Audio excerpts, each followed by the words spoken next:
Hi everybody, my name is Shivam Dangwal. I am a physics undergrad student at Graphic Era Hill University. I have taken an online certification course on fundamentals of Python programming by Great Learning, and I have completed this particular course, and the duration of this particular course was about 6 to 8 weeks. In this particular course, I learned about various Python terminologies such as introduction to Python, tokens, variables and assignments, data handling, conditional and iterative statements, where I have learned about the for loop, while loop, string manipulation, debugging programs, list manipulation, tuples, dictionaries, sorting. I have learned about two types of sorting, bubble sort and insertion sort, working with functions, Python libraries, recursion, idea of algorithmic efficiency, data visualization using PyPlot, where I have learned about the line chart, bar chart, pie chart. By using PyCharm ideally, I created my own scientific calculator which has the various following functions such as log, square root, square, sine, cos, tan, basic, plus, minus, multiply, divide, equal, decimal and so on.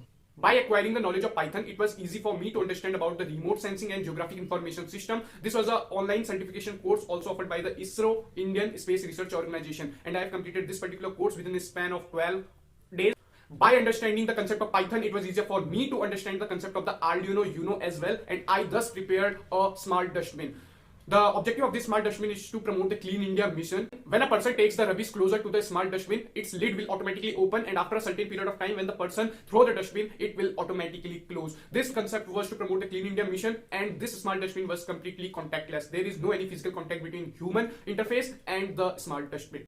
For me, learning Python was fun. I have discussed various things related to the scientific calculator to John Wilson, who is a physicist from US, and we have learned about various things, and he also shared his scientific calculator which is complex number capable. I am working on this particular scientific calculator to make it more complex number capable, where it can support the complexity like I cap, J cap, K cap. I will learn more about it and make a possible change for this. Signing off for now. Thank you very much.